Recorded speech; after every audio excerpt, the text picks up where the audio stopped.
Okay so let's start. तो आज जो हम पढ़ने वाले हैं टॉपिक दैट इज इंफ्रास्ट्रक्चर। क्या होता है इंफ्रास्ट्रक्चर, इसके बारे में हम पढ़ेंगे। This is ID topic. तो शुरू करते हैं। Now, what do you mean by infrastructure? Infrastructure मतलब it refers to all such activities and services which are needed to provide different kinds of service. मतलब क्या कि बाकी आपको जो भी काम करना है, जैसे आपको प्रोडक्शन करना है, आपको मार्केटिंग करना है, आपको एग्रीकल्चर करना है, इन सब के लिए जो आपको इंफ्रास्ट्रक्चर चाहिए वो जो बेसिक फैसिलिटी, जैसे एग्रीकल्चर में आपको इरिगेशन फैसिलिटी चाहिए, इंडस्ट्रियल सेक्टर में आपको पावर चाहिए, तो ये सभी जो चीजें हैं वो कौन प्रोवाइड करता है? Infrastructure, right. तो ऑल एक्टिविटीज, सभी सर्विसेज जो चाहिए होती है हमें different types of production activity करने के लिए, उसे हम कहते हैं इंफ्रास्ट्रक्चर। जैसे एग्जांपल है हमारे road, railway, airport, dams, power stations, education system, health system, sanitary system which is very important, and monetary system भी, that is banks, insurance and other financial institutions, right। तो रोड, डैम, रेलवे, एयरपोर्ट, ये सब तो पता ही है। Education and health system है जो हमने पढ़ा है, पर व्हाट न्यू और नया जो है वो 1 मार्क्स में पूछ सकते हैं, दैट इज मॉनेटरी सिस्टम, जो कि आपकी बैंक से, आपकी इंश्योरेंस कंपनी है, आपकी फाइनेंशियल कंपनी से। क्यों? क्योंकि ये जब तक आपको कैपिटल प्रोवाइड नहीं करेंगे तब तक आपका प्रोडक्शन नहीं हो सकता। तो ये भी आपको इंफ्रास्ट्रक्चर सर्विसेज में आता है। अब नेक्स्ट जाते हैं, that is what are the types of infrastructure. देखो इंफ्रास्ट्रक्चर दो टाइप के, एक है इकोनॉमिक और एक है सोशल। दोनों में क्या फर्क है मैं वो समझा देता हूं।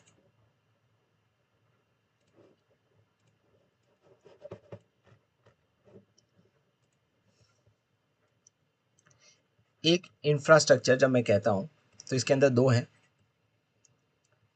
एक है इकोनॉमिक इंफ्रास्ट्रक्चर और जो दूसरा है जिसे मैं बोलता हूं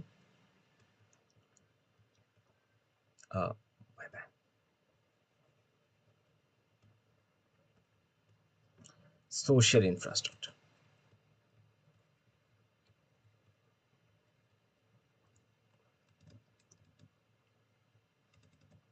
अब ये इकोनॉमिक इंफ्रास्ट्रक्चर क्या बोलता है? It associated with etc, energy, transportation and communication, right. ये क्यों चाहिए? ये इसलिए चाहिए ताकि हमारी प्रोडक्शन एक्टिविटी बढ़े, हमारे ट्रेड करने का बिजनेस और ज्यादा बढ़े। फॉर एग्जाम्पल, अगर आपके पास एनर्जी नहीं होगा तो प्रोडक्शन एक्टिविटी कैसे बढ़ेगा? इंडिया का सबसे बड़ा प्रॉब्लम है कि हम इंडस्ट्रियल ग्रोथ नहीं कर पा रहे बिकॉज हमारे पास एनर्जी नहीं है, पावर नहीं है। पावर फैसिलिटी एक बेसिक चीज है। सेम विथ ट्रांसपोर्टेशन, अगर आपके पास ट्रांसपोर्टेशन नहीं होगा तो आपका गुड्स आप डिफरेंट जोग्राफिकल लोकेशन पे कैसे पहुंचाओगे? इसीलिए देखो अभी भी जो टोल टैक्स पे है तो आजकल सब कुछ ऑनलाइन कर दिया है। उसका रीजन क्या है? यही रीजन है कि हमारा ट्रैफिक सिस्टम कम हो, ट्रांसपोर्टेशन सिस्टम और ज्यादा एफिशिएंट हो, और ज्यादा गुड्स एंड सर्विसेज का मूवमेंट फास्टर हो, राइट, जिससे और बिजनेस एक्टिविटी ग्रो हो, right. So etc, energy, transportation and communication, ये क्या करता है? ये वो सभी एक्टिविटीज जो प्रोडक्शन, ट्रेड और एग्रीकल्चर, इनकी एफिशिएंसी और इनकी प्रोडक्टिविटी लेवल को ये बढ़ा देता है। और वहीं अगर हम सोशल इंफ्रास्ट्रक्चर की बात करें, मैं एजुकेशन, हेल्थ एंड हाउसिंग की बात करता हूं। ये क्या करता है? ये क्वालिटी ऑफ ह्यूमन रिसोर्स बढ़ाता है, ह्यूमन की प्रोडक्टिविटी बढ़ाता है, राइट। तो अगर ह्यूमन प्रोडक्टिविटी बढ़ाना है तो आपका एजुकेशन बहुत जरूरी है, आपका हेल्थ बहुत जरूरी है। क्यों? क्योंकि ये जब तक नहीं होगा आपकी ह्यूमन प्रोडक्टिविटी नहीं बढ़ सकती। तो इकोनॉमिक इंफ्रास्ट्रक्चर में क्या आता है? सो इकोनॉमिक इंफ्रास्ट्रक्चर में आता है ई, E for energy, T for transportation and C for communication. ये क्या करता है? ये प्रोडक्टिविटी लेवल्स बढ़ाता है। किसकी प्रोडक्टिविटी लेवल बढ़ाता है? Agriculture sector, industrial sectors and other service sector. And वहीं सोशल सेक्टर की जब मैं बात करता हूं तो ये तीन चीजें आती है इसके अंदर। पहला आता है एजुकेशन, सेकेंड आता है हाउसिंग, और जो थर्ड चीज है दैट इज हेल्थ। ये क्या फोकस करता है? ये ह्यूमन प्रोडक्टिविटी बढ़ाता है। जहां ये इकोनॉमिक इंफ्रास्ट्रक्चर बढ़ाता है, ये ह्यूमन प्रोडक्टिविटी बढ़ाता है। तो इससे जीडीपी ग्रो होता है, पर इससे क्या होता है? स्टैंडर्ड ऑफ लिविंग बढ़ती है, राइट। तो हेल्थ, सोशल इंफ्रास्ट्रक्चर से स्टैंडर्ड ऑफ लिविंग बढ़ती है और इकोनॉमिक इंफ्रास्ट्रक्चर से हमारी कंट्री का जीडीपी बढ़ता है, राइट तो हमने अभी तक पढ़ा इंफ्रास्ट्रक्चर मतलब वो सभी सर्विसेज जो जरूरत होती है आपके different level of production activity को यूज करने के लिए। इंफ्रास्ट्रक्चर दो टाइप के होते हैं, एक इकोनॉमिक और एक है सोशल इंफ्रास्ट्रक्चर। इकोनॉमिक इंफ्रास्ट्रक्चर का है ईटीसी और सोशल इंफ्रास्ट्रक्चर का है एजुकेशन, हाउसिंग और हेल्थ। ये प्रोडक्शन बढ़ाता है, ये ह्यूमन प्रोडक्टिविटी बढ़ाता है, ये जीडीपी को बढ़ाने के लिए हेल्प करता है और ये स्टैंडर्ड ऑफ लिविंग बढ़ाने के लिए हेल्प करता है। अब नेक्स्ट बात करते हैं importance of infrastructure. Right importance मतलब इंफ्रास्ट्रक्चर की जरूरत क्यों है, कैसे इकोनॉमी को हेल्प करता है। सबसे पहले facilitate functioning of the economy. Facilitate functioning of the economy का मतलब क्या होता है कि देखो अगर आप चाहते हो आपका एग्रीकल्चर सेक्टर वर्क करे, आपका इंडस्ट्रियल सेक्टर वर्क करे, तो तभी होगा जब आपके पास प्रॉपर इंफ्रास्ट्रक्चर हो। फॉर एग्जांपल आज के टाइम पे अगर एग्रीकल्चर सेक्टर में इरिगेशन फैसिलिटी का इंफ्रास्ट्रक्चर नहीं प्रोवाइड होगा तो क्या तुम्हें लगता है कि हम एग्रीकल्चर में प्रोडक्टिविटी बढ़ा पाएंगे? ऑब्वियसली नहीं। क्यों? क्योंकि हमें कंप्लीटली रेन पे डिपेंड करना पड़ता है। सेम विद इंडस्ट्रियल सेक्टर जो हम आज फेस कर रहे हैं। आज हमारे पास पावर सेक्टर नहीं है, इसलिए हमारी कंट्री में इतना ज़्यादा इंडस्ट्रियल सेक्टर ग्रो नहीं हो रहा है। तो इकोनॉमी को फंक्शन करने के लिए मतलब होता है agriculture, industrial and other sector को ग्रो करने के लिए हमें इंफ्रास्ट्रक्चर की जरूरत पड़ेगी। Right so economic progress depends on the growth of agriculture and industrial sector. जो कंप्लीटली देखो तो इकोनॉमी ग्रो होगी इंडस्ट्रियल सेक्टर, एग्रीकल्चर सेक्टर से ग्रो होने से, और ये किस पे ग्रो होगा? Depends on the what? Infrastructure. Right so मैंने क्या बोला? इकोनॉमी ग्रो होना मतलब, एक सेकेंड, इकोनॉमी ग्रो होना मतलब जीडीपी ग्रो होना, और अगर जीडीपी ग्रो होना है तो industrial sector, agriculture sector and service sector तीनों को ग्रो होना होगा, और इसको ग्रो होना है तो आपको इंफ्रास्ट्रक्चर ग्रो करना बहुत ज्यादा जरूरी। तो फंक्शनिंग करनी है इसको तो इंफ्रास्ट्रक्चर पे इन्वेस्टमेंट करना पड़ेगा। अब इसको और इंपॉर्टेंट समझते हैं। तो सेकेंड इंपॉर्टेंस क्या है? It helps in agriculture development. अच्छा, डेवलपमेंट ऑफ एग्रीकल्चर कैसे होता है? देखो आज एग्रीकल्चर में सबसे इंपॉर्टेंट चीजें जो चाहिए हमें वो है इरिगेशन फैसिलिटी, सेकेंड चाहिए हमें ट्रांसपोर्टेशन फैसिलिटी, थर्ड हमें जो चाहिए वो है proper insecticides and pesticides. Right तो ये जब तक नहीं होगा हम एग्रीकल्चर सेक्टर में ग्रो नहीं कर पाएंगे। तो development of modern agriculture depends on these infrastructure facilities. ठीक है। Third is better quality of life. अब जब ये बेटर क्वालिटी ऑफ लाइफ की बात कर रहा है तो ये कौन से इंफ्रास्ट्रक्चर की बात कर रहा है? ऑब्वियसली ये सोशल इंफ्रास्ट्रक्चर की बात कर रहा है। क्यों?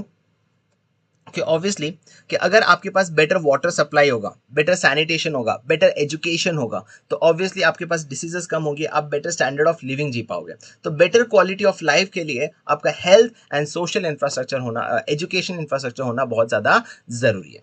नेक्स्ट क्या है? Provide employment. अच्छा, कैसे एम्प्लॉयमेंट प्रोवाइड करता है? देखो इंफ्रास्ट्रक्चर डेवलप करने के लिए भी हमें एम्प्लॉयमेंट चाहिए, तो gets employment in infrastructure project. जैसे मैं कोई कंस्ट्रक्शन कर रहा हूँ, रोड्स एंड रेलवे बना रहा हूँ, तो ऑब्वियसली उसमें हमें एम्प्लॉयमेंट बढ़ेगा। सेकेंड, उसकी वजह से जो जीडीपी में ग्रोथ आने वाला है, उसकी एफिशिएंसी की वजह से जो जीडीपी में ग्रोथ आने वाला है, इसका मतलब और इंडस्ट्री बढ़ने वाली है तो उससे और एम्प्लॉयमेंट बढ़ेगा। राइट तो इसे कहते हैं कैटलिस्ट इफेक्ट, कि भाई पहले इंफ्रास्ट्रक्चर बनाए, इंफ्रास्ट्रक्चर बनाने के लिए हमें एम्प्लॉयमेंट चाहिए, प्लस उसकी वजह से जो इकोनॉमी ग्रो कर रही है उसमें और ज्यादा एम्प्लॉयमेंट बढ़ जाएगा। एंड लास्ट क्या है? Facilitate outsourcing. से इंडिया में आउटसोर्सिंग ज़्यादा होने का रीज़न ये है कि हमारे पास आईटी एंड कम्युनिकेशन इंफ्रास्ट्रक्चर काफ़ी अच्छा था। दैट इज़ द रीज़न कि हम बहुत ही लाइव बेसिस पे हम विजुअल डेटा ट्रांसफर कर सकते हैं। So due to the advance infrastructure, right, it able to reap the benefit of outsourcing work. जैसे इंडिया एक ग्लोबल डेस्टिनेशन बना है for BPO and KPO call centre due to अच्छा आईटी सिस्टम और अच्छा इंफ्रास्ट्रक्चर है। And last, economic development.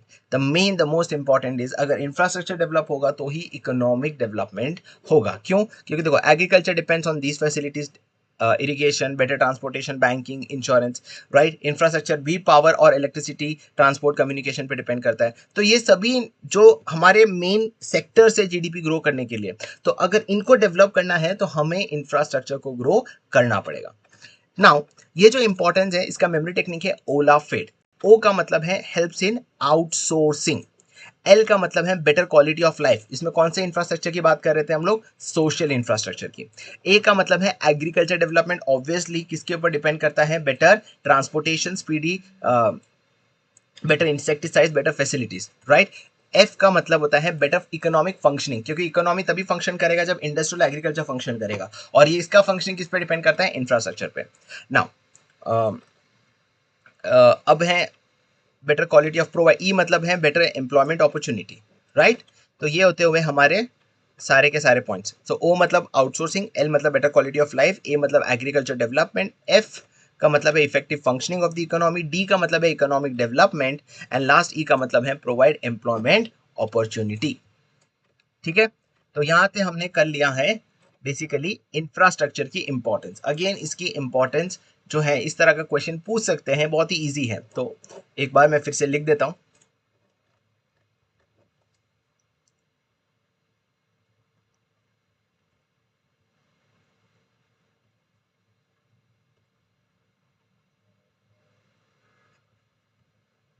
So importance of infrastructure,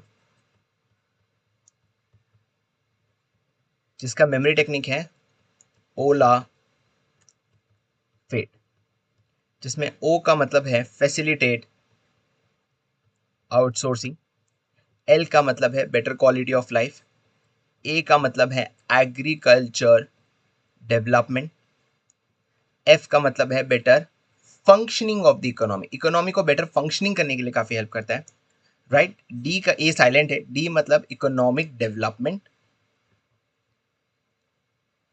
and last ई का मतलब है employment opportunity.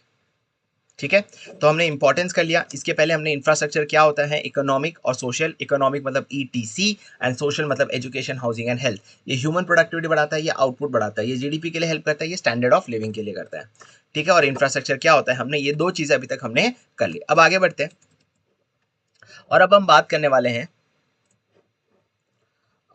Importance of infrastructure के बाद state of infrastructure in India, कि भाई इंडिया का स्टेट ऑफ इंफ्रास्ट्रक्चर क्या है, हमें वो बता दो, है ना। तो स्टेट ऑफ इंफ्रास्ट्रक्चर की जब मैं बात करूंगा, सबसे पहले हमें ये समझना है कि इंफ्रास्ट्रक्चर बनाने की रिस्पॉन्सिबिलिटी किसकी है, क्या गवर्नमेंट की है या प्राइवेट सेक्टर की है। Obviously it is government sector, right. But फिर भी आज भी हम देखोगे तो हमारे जितने भी इंफ्रास्ट्रक्चर है वो प्राइवेटली कंट्रोल्ड है। एयरलाइंस देख लो, प्राइवेट कंट्रोल्ड है। इलेक्ट्रिसिटी देख लो, हाँ कुछ स्टेट में आज भी गवर्नमेंट है, पर जहां जहां प्राइवेट सेक्टर है वो बहुत अच्छा परफॉर्म कर रहे हैं, स्पेशली लाइक गुजरात जहां टोरेंट है तो बहुत अच्छा इलेक्ट्रिसिटी सिस्टम है, राइट। रोड ट्रांसपोर्टेशन देख लो, आज सभी प्राइवेट कंपनीज हैं जो हमारे यहाँ रोड डैम्स बनाने वाली है, क्यों, क्योंकि गवर्नमेंट के पास उतनी एफिशिएंसी नहीं है, राइट। तो अब देखो यही लिखा कि इमर्जेंस ऑफ प्राइवेट सेक्टर क्यों हुआ, right, why there was a emergence of private sector. देखो earlier the government was solely, one second, government was solely responsible for the development of government infrastructure, मतलब पहले सरकार की ही रिस्पॉन्सिबिलिटी थी, पर क्यों नहीं बना पाए, उनकी इनएडिक्वेसी की वजह से। इनएडिक्वेसी मतलब इनके पास प्रॉपर रिसोर्सेस नहीं थे, एफिशिएंसी नहीं थी। तो इन्होंने क्या किया, प्राइवेट सेक्टर के साथ जॉइंट पार्टनरशिप किया, और दोनों आज बहुत इंपॉर्टेंट रोल प्ले करते हैं इंफ्रास्ट्रक्चर डेवलपमेंट में। तो पहले हमने इमरजेंस ऑफ प्राइवेट सेक्टर कैसे आया, क्योंकि पहले तो उनकी सोल रिस्पॉन्सिबिलिटी गवर्नमेंट की है, पर उनकी इनएडिक्वेसी की वजह से हमें जॉइंट पार्टनरशिप करना पड़ा प्राइवेट सेक्टर के साथ। ठीक है, अब हम बात करते हैं सिचुएशन ऑफ रूरल एरियाज के, भाई इंफ्रास्ट्रक्चर की क्या सिचुएशन है आज रूरल एरियाज में। हमने सिर्फ रूरल एरिया की क्यों बात की, बिकॉज आज भी हमारी जो मेजॉरिटी पॉपुलेशन है, आज भी जो हमारी मेजॉरिटी पॉपुलेशन है, आज भी जो हमारी मेजॉरिटी पॉपुलेशन है वो कहाँ रहती है, रूरल एरियाज में। तो ऑब्वियसली जब मेजॉरिटी पॉपुलेशन रूरल एरिया की, तो हमें रूरल इंफ्रास्ट्रक्चर जानना बहुत जरूरी है। तो देखो डेटा देखो, 90% ऑफ रूरल वुमेन, तो जितने भी वुमेन्स हैं 90%, उनके लिए जो फ्यूल है बायोफ्यूल, वो कहां से आता है, that is crop residue and fuel wood. मतलब आज भी प्रॉपर गैस फैसिलिटी नहीं है उनके पास, क्रॉप रेसिड्यू से आता है, फ्यूल वुड से आता है, right, for cooking. Rural people travel long distance, उन्हें बहुत ही लॉन्ग डिस्टेंस ट्रैवल करना पड़ता है to fetch fuel, to fetch water and to fetch other basic needs, right. आज इलेक्ट्रिसिटी देख लो कितने पास है, सिर्फ 56% लोगों के पास है। वाटर फैसिलिटी सिर्फ 24% के पास, एंड इंप्रूव सैनिटेशन सिर्फ 20% के पास। मतलब रूरल एरिया में हालत कितनी खराब है। मेजॉरिटी पॉपुलेशन रूरल एरियाज में रहती है। 90% ऑफ द रूरल वुमेन के लिए बायोफ्यूल जो है, जो बेसिक कुकिंग के लिए चाहिए होती है, वो कंप्लीटली किस पे डिपेंड करती है, बायोफ्यूल एंड क्रॉप रेसिड्यू पे। थर्ड, बहुत सारे लोग लॉन्ग डिस्टेंस फेच करते हैं फॉर बेसिक नीड्स लाइक पानी के लिए, पेट्रोल्स के लिए, मतलब फ्यूल वाटर इन सब के लिए, right. For tap water facility सिर्फ 24%, इलेक्ट्रिसिटी सिर्फ 56% एंड इंप्रूव सैनिटेशन सिर्फ 20%। ये डेटा तुम्हें याद करने पड़ेंगे। और इससे हमें क्या कंक्लूड करते हैं? हम कंक्लूड ये करते हैं कि देखो कोई भी इकोनॉमिक डेवलपमेंट का जो फाउंडेशन है वो क्या होता है? कोई भी इकोनॉमिक फाउंडेशन जो है वो है infrastructure. But India invest less on infrastructure which will be constraint. तो एक बहुत बड़ा कंस्ट्रेंट है हमारी इकोनॉमिक डेवलपमेंट के लिए, तो हमें इंफ्रास्ट्रक्चर पे इन्वेस्ट करना बहुत जरूरी है। अब क्वेश्चन ये आता है कि सर इंडिया कर क्यों नहीं पाती? इंडिया इसलिए नहीं कर पाते because of shortage of funds. अब शॉर्टेज ऑफ फंड्स क्यों है? शॉर्टेज ऑफ फंड्स इसलिए है क्योंकि इंडिया में पॉवर्टी इतनी ज़्यादा है, इंडिया में प्रॉब्लम्स इतनी ज़्यादा है विद रिस्पेक्ट टू डिफेंस और हमारा बेसिक एक्सपेंडिचर, कि गवर्नमेंट के पास पैसा बचता ही नहीं है कि वो इंफ्रास्ट्रक्चर पे इन्वेस्ट कर सकें, राइट? क्योंकि गवर्नमेंट के पास लिमिटेड फंड है, बहुत सारा फंड सब्सिडीज में चला जाता है, पुअर पीपल को डिफेंस में चला जाता है, तो बहुत ही कम पैसा बचता है इंफ्रास्ट्रक्चर के लिए, और एक बहुत बड़ा हर्डल है हमारे इकोनॉमिक डेवलपमेंट के लिए। चलो इसको फिर से एक बार हम कंक्लूड करेंगे फिर से। तो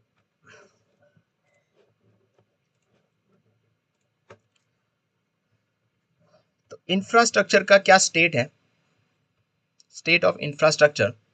तो सबसे पहले हमने भाई ये पढ़ा कि प्राइवेट सेक्टर क्यों आया, why there was a private sector, because who was responsibility किसकी थी? ऑब्वियसली रिस्पॉन्सिबिलिटी सरकार की थी, गवर्नमेंट की थी, पर क्योंकि उनकी इनएडिक्वेसी की वजह से, उनकी इनएडिक्वेसी की वजह से हमें किसके साथ जॉइंट पार्टनरशिप करना पड़ा? प्राइवेट सेक्टर के साथ, ताकि हम इंफ्रास्ट्रक्चर डेवलपमेंट कर सकें। सेकेंड हम बात करते हैं रूरल एरियाज। हमने रूरल एरियाज की क्यों बात की? क्योंकि आज भी 90% 90 सॉरी आज भी मेजॉरिटी वुमेन जो है, मेजॉरिटी पॉपुलेशन जो है वो रूरल एरियाज में रहती है। सेकेंड, 90% ऑफ रूरल वुमेन जो है उनके लिए जो बायोफ्यूल है वो क्या है? वो है crop residue for cooking purpose, right? And third जो मोस्ट इंपॉर्टेंट पॉइंट है, 90% ऑफ रूरल वुमेन की तो हमने बात कर ली। थर्ड कि बहुत सारे जन आज भी लॉन्ग डिस्टेंस ट्रैवल करते हैं for basic facilities like fuel, water and other basic needs. बहुत लॉन्ग डिस्टेंस ट्रैवल करना पड़ता है। 56% लोगों के पास ही इलेक्ट्रिसिटी फैसिलिटी है, 24% के पास वाटर एक्सेस है, एंड सिर्फ 20% लोगों के पास सैनिटेशन फैसिलिटी है। क्लियर? तो ये है हमारी सिचुएशन ऑफ इंफ्रास्ट्रक्चर। और लास्ट में तुम्हें कंक्लूजन देना है, तो तुम कंक्लूजन क्या दोगे? कि देखो कोई भी इंफ्रास्ट्रक्चर जो होता है that is a foundation for economic development, right? और इंडिया क्या करती है? India invest less in infrastructures and due to which it will become a biggest constraint. ठीक है, तो ये है state of health infrastructure in India. इसको समझ लो, the most important question of this chapter, A plus category का ये क्वेश्चन है। तो हमने इंफ्रास्ट्रक्चर पढ़ लिया, इसके पहले हमने इंपॉर्टेंस पढ़ लिया था जिसका मेमोरी टेक्निक था ola fed, O for outsourcing, better quality of life, A for agriculture development, A for economic development, D sorry A for नहीं, F for better functioning, D for economic development and E for employment opportunity. और infrastructure कितने type के होते हैं हमने वो पढ़ लिया। अब आगे बढ़ते हैं। अब हम नेक्स्ट जो टॉपिक की बात करने वाले हैं that is health infrastructure, right? This is also really very important.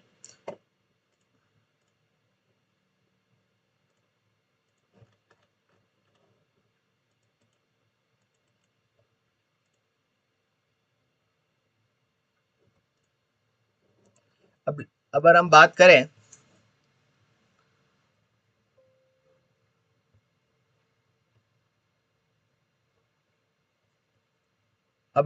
करें health infrastructure, because this is also very important, ये हमारा आज का लास्ट टॉपिक है, हेल्थ इंफ्रास्ट्रक्चर। ठीक है, तो शुरू करते हैं हेल्थ इंफ्रास्ट्रक्चर। अब बात करते हैं स्टेट ऑफ हेल्थ इंफ्रास्ट्रक्चर के बारे में। तो सबसे पहली बात तो आती है कि किसकी ऑब्लिगेशन है ये करने की। ये पहला पॉइंट यही आता है कि ये सरकार की कॉन्स्टिट्यूशनल ऑब्लिगेशन है। क्या बोला मैंने? कॉन्स्टिट्यूशनल ऑब्लिगेशन है कि भाई आप लोगों को गाइड करे और आप लोगों को रेगुलेट करे, आप लोग को गाइड करे एंड आप लोगों को रेगुलेट करे with respect to what? Health related issues. तो जो भी हेल्थ रिलेटेड इश्यूज है, उसमें आप लोगों को गाइड करने का काम जो है वो सरकार का है। और यही चीज़ हमारे देश ने की जब कोरोना आया। हमारे प्रधानमंत्री हो, हमारे चीफ मिनिस्टर्स हो, everyone try to guide you, to protect you, ताकि हम कोरोना से बच सके, क्योंकि ये उनकी ऑब्लिगेशन है। ऐसा नहीं है कि कोरोना आ गया तो वो पीछे हट जाए, ये उनकी ऑब्लिगेशन बढ़ जाती है, राइट। अब किस तरह से हेल्थ की पॉलिसीज बनती हैं उसका हम स्ट्रक्चर समझ लेते हैं। तो स्ट्रक्चर इस तरह से है कि जो हमारी यूनियन गवर्नमेंट है उसके अंदर आता है central council of health and family welfare. ये यूनियन गवर्नमेंट के अंदर आता है, central council of health and family welfare, जो फॉर्मुलेट करता है पॉलिसीज एंड प्लान्स। तो जो भी हेल्थ रिलेटेड पॉलिसीज है, जैसे हमारे कोरोना के टाइम बहुत सारी पॉलिसीज आई कि हमें कितना दिन तक लॉकडाउन रखना है, क्या क्या चीज़ों का ध्यान रखना है, क्या क्या चीज़ें बंद होगी, तो ये सब चीज़ central council of health and family welfare बनाता है। ये पॉलिसीज बनाती है जो पूरे देश में इंप्लीमेंट होती है। सेकेंड सेकेंड काम जो इनका होता है, इंफॉर्मेशन कलेक्ट करना। सिचुएशन क्या है आज, जैसे कोरोना की क्या सिचुएशन है, उसके हिसाब से मेजर्स लेते हैं। तो वो लोग इन्फॉर्मेशन किससे कलेक्ट करेंगे? ऑब्वियसली स्टेट गवर्नमेंट से। अगर तुमने देखा हो तो बार बार देखना, हमारे जो प्राइम मिनिस्टर्स है मीटिंग रखते हैं सभी चीफ मिनिस्टर्स के साथ, ताकि वो इन्फॉर्मेशन कलेक्ट कर सके। और फिर इन्हीं स्टेट्स को ये लोग क्या रेंडर करते हैं? Financial and technical assistance. तो इन्हीं इन्हीं स्टेट्स को जहां हम इंफॉर्मेशन कलेक्ट करते हैं उन्हें फाइनेंशियल और टेक्निकल असिस्टेंस देते हैं, जैसे हमारी कंट्री ने किया। हमने स्टेट गवर्नमेंट्स को फंडिंग प्रोवाइड की ताकि वो हेल्थ इंफ्रास्ट्रक्चर पे इन्वेस्ट कर सके, कोरोना से हमें बचा सके, राइट। तो ये है हमारा स्ट्रक्चर। सबसे पहले ये हमारी कॉन्स्टिट्यूशनल ऑब्लिगेशन है, राइट, कि हमें लोगों को गाइड करना है, हमें रेगुलेट करना है। कैसे बनता है? यूनियन गवर्नमेंट में central council of health and family welfare है, जिसमें वो लोग पॉलिसीज बनाते हैं, स्टेट से इंफॉर्मेशन कलेक्ट करते हैं और उसके हिसाब से उन्हें financial and technical assistance provide करते हैं। अब इंडिया में इंफ्रास्ट्रक्चर काफ़ी अच्छा डेवलपमेंट हुआ है और 3 लेवल्स में हुआ है। और वो 3 लेवल्स क्या है? Primary health care, secondary health care and tertiary health care, right. अब प्राइमरी हेल्थ केयर जनरली कहाँ पाया जाता है? Village and small town. तो विलेज एंड स्मॉल टाउन में ये जनरली पाया जाता है। इनका काम क्या है? What is the function of this, right. Function समझने से पहले जनरली इसमें क्या होता है, एक डॉक्टर होता है, छोटे छोटे क्लिनिक्स नहीं होते, छोटे छोटे एक डॉक्टर होगा, एक नर्स होंगे जो संभालते हैं। इनका काम क्या होता है? इनका काम है सबसे पहले आपको एजुकेट करना कि भाई क्या हेल्थ रिलेटेड प्रॉब्लम्स आप फेस कर रहे हो। तो जो भी हेल्थ रिलेटेड प्रॉब्लम्स है उसके बारे में आपको ये एजुकेट करते हैं। सेकेंड, सबसे पहले मैंने आपको एजुकेट कर लिया। अब मैं आपको बहुत सारे मेथड्स बताऊंगा जिससे तुम ये प्रॉब्लम्स को आइडेंटिफाई कर सकते हो, उसे प्रिवेंट कर सकते हो और उसे क्योर कर सकते हो। अरे तुम नॉर्मल क्लिनिक में जाते हो, तुम्हें कोई बीमार है तो पहले वो एजुकेट करते हैं कि तुम इस वजह से बीमार हुए। अब तुम्हें बीमार से क्योर करते हैं और अगर तुम वैक्सीनेशन कराते हो तो तुम प्रिवेंट हो जाते हो, राइट। तो ये बहुत ही बेसिक फैसिलिटी है। अब ये थोड़ा ध्यान रखना, promotion of food supply and proper nutrition, ये ध्यान रखना। मतलब न्यूट्रिशन, जितने भी न्यूट्रिशन वाले छोटे छोटे हेल्थ है वो भी प्राइमरी हेल्थ केयर सेंटर्स में आते हैं। क्यों? क्योंकि ये तुम्हें बताते हैं कि प्रॉपर न्यूट्रिशियस फूड कैसा होता है। तो ऑब्वियस की बात है कि जितने भी तुम्हारे आसपास के जो शॉप है जो न्यूट्रिशन के बारे में तुम्हें एजुकेट करते हैं वो भी प्राइमरी हेल्थ केयर के पार्ट होते हैं, राइट। फोर्थ, जो प्रॉपर सैनिटेशन फैसिलिटी प्रोवाइड करना, वो भी प्राइमरी हेल्थ केयर सेंटर्स में ही आते हैं। तो ये है बेसिक फैसिलिटी जो प्राइमरी हेल्थ केयर में प्रोवाइड करते हैं। पर अगर आपकी कोई बीमारी बहुत ज़्यादा कॉम्प्लिकेटेड है जो प्राइमरी हेल्थ केयर में नहीं संभाला जा सकता, तो अब हम फिर किसके पहले जाएंगे? Secondary health care. अब सेकेंडरी हेल्थ केयर क्या कहता है? सेकेंडरी हेल्थ केयर की पहले हम बात कर ले तो जनरली लोग कहाँ पाए जाते हैं? डिस्ट्रिक्ट हेडक्वार्टर या तो बिग टाउन्स, राइट। अभी वो लोग का क्या काम है, ध्यान से सुनना, वन सेकेंड। ये सभी फंक्शंस प्रोवाइड करते हैं जो प्राइमरी हेल्थ केयर करता है। तो all the functions of primary health care ये सेकेंडरी तो प्रोवाइड करता ही है, प्लस 3 और चीजें प्रोवाइड करता है, that is ECG, x-ray and surgery. अगर आपको सर्जरी कराना है, आपको ईसीजी कराना है, आपको एक्सरे कराना है, तो आपको सेकेंडरी हेल्थ केयर पे जाना पड़ेगा, प्राइमरी हेल्थ केयर नहीं करता। मतलब जो फंक्शंस प्राइमरी करता है वो तो करता ही है, सेकेंडरी में ये भी आता है। अब टर्शरी हेल्थ केयर क्या होता है कि बहुत ही कम, यहाँ पे टर्शरी में क्या होता है, ऐसे हॉस्पिटल्स होते हैं जो एकदम एडवांस लेवल इक्विपमेंट यूज करते हैं, advance level equipment and medicine use करते हैं। मतलब एकदम आपकी बीमारी बहुत यूनिक हो, बहुत ही ज्यादा प्रॉब्लम्स हो, तो आप जाते हो।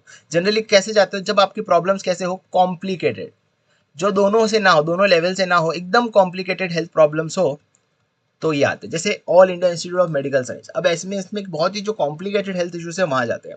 और थर्ड, इसमें अलाउ करते हैं मेडिकल एजुकेशन भी मिलता है, प्लस उन्हें रिसर्च करने का भी मिलता है। तो कोई भी अगर ऐसी इंस्टीट्यूशन है जो एजुकेशन देती है, जो रिसर्च करती है, तो वो सीधा टर्शियरी हेल्थ केयर में जाएगी, कॉम्प्लिकेटेड हेल्थ प्रॉब्लम सॉल्व करती है, और इनके पास बहुत ही ज्यादा एडवांस लेवल इक्विपमेंट है। इसका सबसे बड़ा एग्जाम्पल है all India institute of medical science. तो ये है हमारा हेल्थ केयर सिस्टम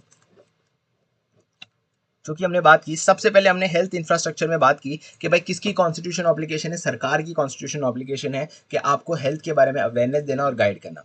सेकंड, ये यूनियन गवर्नमेंट के अंदर central council of family health and family welfare के अंदर ये लोग पॉलिसीज बनाते हैं, स्टेट गवर्नमेंट से इंफॉर्मेशन कलेक्ट करते हैं और रेंडर करते हैं फाइनेंशियल एंड टेक्निकल असिस्टेंस, पैसा देना और टेक्निकली असिस्टेंस देना। फिर हमने लेवल्स की बात की, तो प्राइमरी हेल्थ केयर जो एकदम स्मॉल टाउन में पाया जाता है, एक डॉक्टर एक नर्स, पहले आपको एजुकेट करना, आपकी बीमारी के बारे में बताना, उन्हें प्रिवेंट करना, उन्हें क्योर करना। फूड एंड न्यूट्रिशन लेवल भी आता है, सैनिटेशन भी आता है, वाटर सप्लाई, ये सब आता है। सेकेंडरी में ये सब तो सिस्टम है, प्लस अगर आपको ईसीजी, सर्जरी और एक्सरे कराना हो तो आप सेकेंडरी में जाते हो, जो बड़े बड़े टाउन्स में पा जाते हैं। पर अगर आपके पास एकदम एडवांस लेवल इक्विपमेंट चाहिए, या आपका प्रॉब्लम बहुत ज़्यादा कॉम्प्लिकेटेड हो, अगर आपको एजुकेशन की जब बात आती है, तो ये सब टर्शियरी हेल्थ केयर पे हम बात करते हैं। अब बात करते हैं कि भाई ये तो हमने स्ट्रक्चर समझ लिया कि इंडिया का स्ट्रक्चर कैसा है, पर अगर मुझे ये जानना है कि what is the state of health infrastructure in India. So now when I talk about state health of health infrastructure, तो हम क्या तीन चीज़ों की बात करते हैं। कितनी हमारे यहाँ डिस्पेंसरीज है, डिस्पेंसरीज जहाँ छोटी छोटी प्रॉब्लम सॉल्व होती हैं। Second is beds and nursing activity, क्या इन सब में इंक्रीज हुआ है? हाँ हुआ है। जैसे डिस्पेंसरी 9,300 से 51,300 हुआ है, बेड्स 1.2 लाख से 7.1 लाख बढ़ गया, एंड नर्सिंग 0.18,000 से 28.8 लाख, मतलब इंक्रीज तो हुआ है। और ये इंक्रीज होने की वजह से हमने आज बहुत सारी बड़ी बड़ी बीमारियों से मुक्त हो गए, that is small pox, Guinea, polio and fourth leprosy. तो याद रखना है कौन सी बीमारी से हम फ्री हो गए, small pox, guinea, polio and leprosy. 1 marks का भी आ सकता है। तो इसके साथ हमें ये डेटा याद करना पड़ेगा नहीं। अगर एग्जाम में कभी स्टेट ऑफ हेल्थ इंफ्रास्ट्रक्चर के बारे में पूछा जाए तो तुम्हें कैसे लिखना पड़ेगा? सबसे पहले तुम्हें डेटा दिया जाएगा, तुम्हें बताना पड़ेगा कि first it is a constitutional obligation है सरकार की आपको गाइड करना। कैसे गाइड करती है? In the form of council of central council of family and health, central council of health and family welfare के थ्रू करती है, आपको इन्फॉर्मेशन देती है, प्लस स्टेट से इन्फॉर्मेशन कलेक्ट करती है, उन्हें फाइनेंशियल टेक्निकल असिस्टेंस देती है और पॉलिसीज ऑफ फ्रेम्स बनाती है।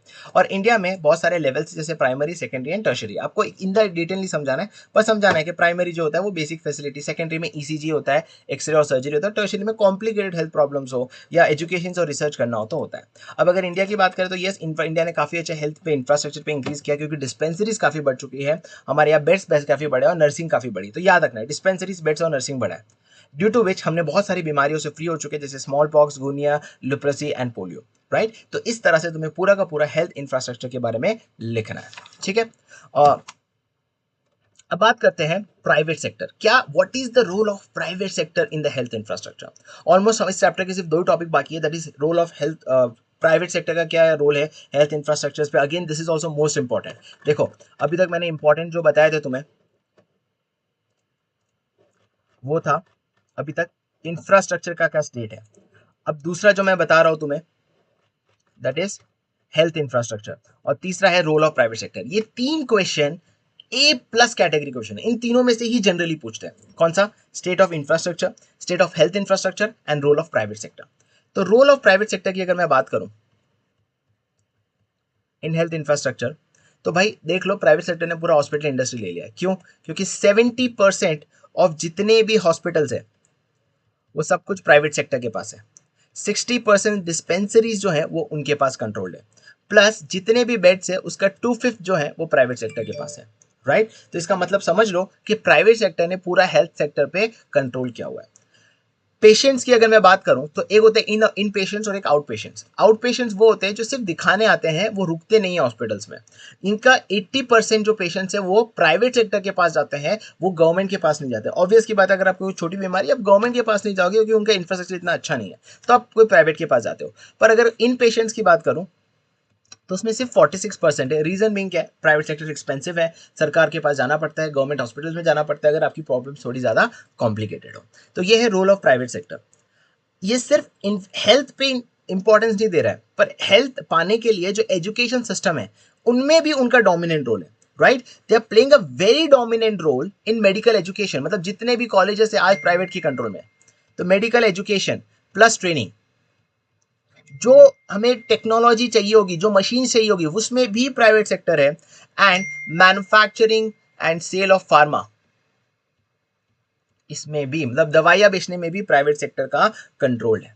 अब रीजन है कि क्यों इतना प्राइवेट सेक्टर इतना अच्छा ग्रो हो रहा है, तो कुछ स्कॉलर्स का ये कहना है कि प्राइवेट सेक्टर इसलिए इतना ज्यादा ग्रो हो रहा है बिकॉज उन्हें कोई रेगुलेट करने के लिए नहीं है। There is no particular authority जो उन्हें रेगुलेट करे, वो इंडिपेंडेंटली काम कर रहे हैं। और ऐसा है कि कहीं कहीं तो जो डॉक्टर्स प्रोफेशनल नहीं है, मतलब डॉक्टर्स नहीं है फिर भी मेडिकल काम कर रहे हैं, right. And that is a reason कि प्राइवेट सेक्टर्स का रोल हेल्थ इंफ्रास्ट्रक्चर में काफी बढ़ चुका है। डेटा याद रखना पड़ेगा, 70% hospital, 60% of dispensary, 2/5 of the beds are control by private sector. In patients 80% वो कंट्रोल करते हैं, पर जो sorry out patients and in patient 46% ही। डोमिनेंट रोल सिर्फ हॉस्पिटल्स में नहीं कर रहे, उनका जो एजुकेशन है, उनकी जो टेक्नोलॉजी है और उनकी जो सेल एंड फार्मा है, उसमें भी उनका डोमिनेंट रोल है। और ये रो होने का रीजन यही है कि उनको कोई रेगुलेशन नहीं कर रहे, वो इंडिपेंडेंटली काम कर रहे हैं। इसी के साथ हमने हेल्थ इंफ्रास्ट्रक्चर का सारा टॉपिक कर लिया, सिर्फ एक ही टॉपिक बचा, दैट इज लिमिटेशंस। और इसी के साथ ये इंफ्रास्ट्रक्चर टॉपिक कंप्लीट हो जाता है। A+ कैटेगरी के क्वेश्चंस है, importance of infrastructure, second state of health infrastructure, state of infrastructure, and fourth the role of private sector. I assume तुम्हें समझ आ गया होगा। Thank you so much.